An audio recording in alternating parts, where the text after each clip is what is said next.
Cześć, z tej strony Radek Orszewski z podcastu Kanban przy kawie. Po raz kolejny wizualizacja dotycząca bieżącego odcinka, a tematem tego odcinka jest przywództwo plemienne.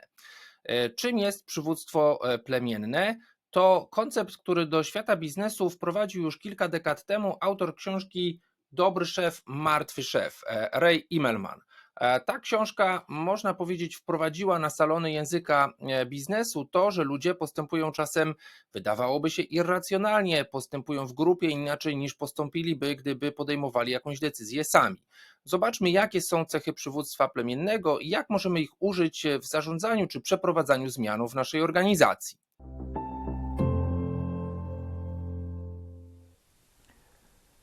Zacznijmy od koncepcji przywództwa plemiennego jako coś, co pokazuje, że zachowania jednostek, choć czasem wydają się irracjonalne, nawet szkodliwe dla systemu, czy środowiska, które ich otacza, jest powodowane, no właśnie, przynależnością do jakiegoś plemienia. Wyobraźmy sobie taką sytuację. Mamy na przejściu dla pieszych oczekujących ludzi.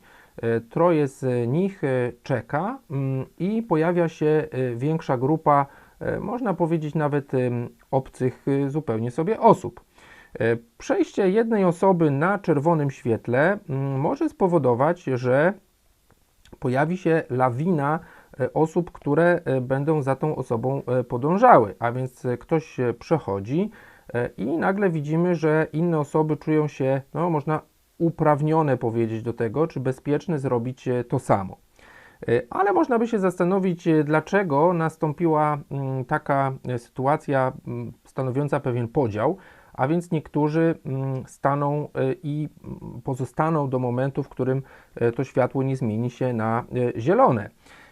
Być może ich przynależność do tej grupy trojga ludzi stojących tam jest silniejsza niż przynależność do nowo utworzonej, można powiedzieć, sytuacyjnie grupy osób, które czekają na przejściu. Co to oznacza? To oznacza, że chociaż byłoby pewnie bezpieczniej, do pewnego stopnia, oczywiście nie polecam tu przechodzenia na czerwonym świetle, poczuć się w tej dużej grupie, to czujemy się silniej związani z tą naszą grupą, która jest tymi może sztywniakami, tak by można powiedzieć, a może po prostu osobami, które sobie jakieś prawidła postępowania cenią.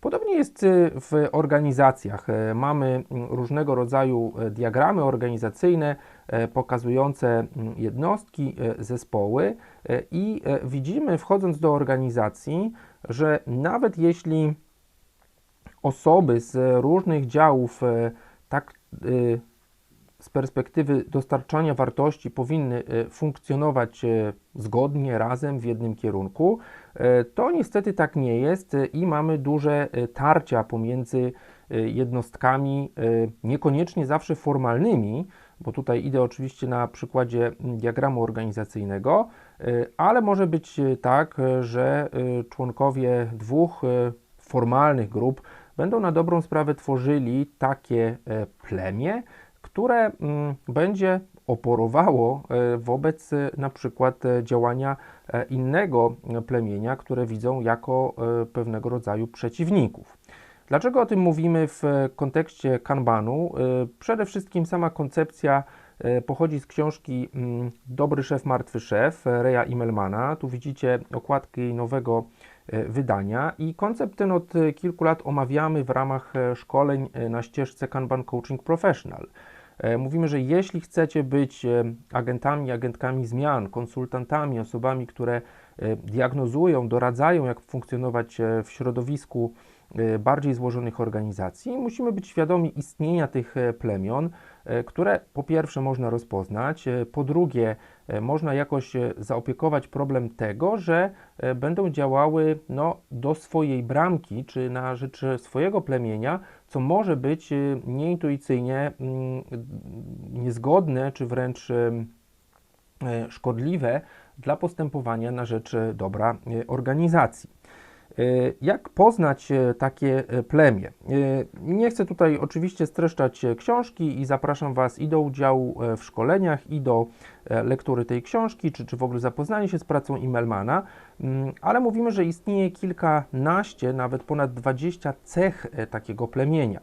Pewnie niektóre z nich są dosyć oczywiste, jakie teraz opowiemy. Bardzo często pierwszą sprawę stanowi granice tego plemienia, a więc wiemy, kto do tego naszego plemienia przynależy, kto ma tutaj, nazwijmy to, czerwoną koszulkę, a kto nie. Te osoby z zewnątrz będą inaczej traktowane, czy na poziomie relacji, czy na poziomie komunikacji. Bardzo często takie plemię będzie miało własny język, a więc jeżeli trafiamy do organizacji i trafiamy na jakiś żargon, który jest specyficzny, nawet właśnie tylko w części organizacji, to pewnie też mamy tutaj do czynienia z jakąś grupą społeczną, która już taki język wypracowała.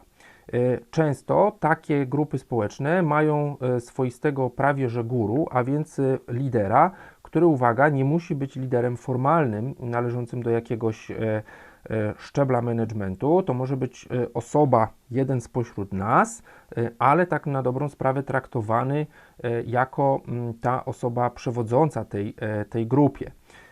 Często ta grupa będzie miała też oczywiście silnych wrogów, bo jeśli jesteśmy tym plemieniem, które określa się jako my, no to prawdopodobnie powstaje też antagonizm i język my versus oni. I teraz w ramach organizacji oczywiście takie podejście może być szkodliwe, często jest, natomiast mówimy sobie, co można z tym zrobić. Tutaj Immelman i koncepcja przywództwa plemiennego mówi, że jeśli chcemy scementować, zaktywizować ludzi, to musimy utworzyć super plemię, które pociągnie za sobą i zjednoczy z jakimś na przykład zewnętrznym wrogiem, tak, o tutaj takiego diabełka narysuję, i tak na dobrą sprawę poruszy z miejsca te plemiona, które dojdą do wniosku, że działanie bardziej kolaboracyjne na rzecz właśnie oporu, walki z jakimś wspólnym wrogiem będzie leżało w większym ich interesie niż utrzymanie tych ich rozdzielonych tutaj małych plemion. Co jest pomocne w ocenie tego, jaką mamy, powiedziałbym szerzej, sytuację w organizacji, Immelman sugeruje określenie, gdzie organizacja znajduje się w takich dwóch aspektach. Pierwszym aspektem jest poczucie bezpieczeństwa, a więc czy mamy do czynienia czy mamy do czynienia z taką sytuacją, w której bezpieczne czują się jednostki, ale na przykład niekoniecznie cała organizacja, czy właśnie odwrotnie, a może mamy taką sytuację krainy całkowitej szczęśliwości lub nieszczęśliwości pod kątem tego poczucia bezpieczeństwa i jednostki, i organizacji lub sytuacji przeciwnej. Drugą rzeczą jest poczucie wartości, a więc czy my postrzegamy to, co robimy, to, do czego przynależymy, również w takiej perspektywie rozpoznawania jako robienia czegoś, czy bycia organizacją wartościową, przynoszącą no, dobre rzeczy, czasem i nam, ale też i społeczeństwu, czy naszym klientom. Jeśli temat przywództwa plemiennego Ci się spodobał, uznajesz, że jest to coś, co mogłoby dołączyć do Twojego narzędziownika pracy z organizacjami, to oczywiście nie jest to żadne lokowanie produktu. Polecam lekturę książki Immelmana, ale jeżeli chcesz to przepracować w praktyce, to moi drodzy i moje drogie, ten temat jest głęboko omawiany na ścieżce Kanban Coaching Professional, a więc jeśli masz ze sobą już doświadczenie z Kanbanem, a chciałbyś lub chciałabyś zacząć wdrażać je również stosując przywództwo plemienne, zapraszam na to szkolenie. Bieżące terminy zawsze znajdziecie na leanagile.ninja, a taki prezent od nas, jeśli zapiszecie się na którejś ze szkoleń z tej ścieżki, to taką ładną w twardej oprawie kopię tej książki dostaniecie. A więc może zamiast ją kupować, warto się zapisać na szkolenie. Jeśli ten materiał, samo przywództwo plemienne, jest dla Ciebie ciekawe, no to podziel się tym tematem, zostaw komentarz, może podeślij komuś, kto pewnie również mógłby być tym zainteresowany. Dzięki i do zobaczenia w kolejnym odcinku. Pozdrawiam, mówił Radek Orszewski.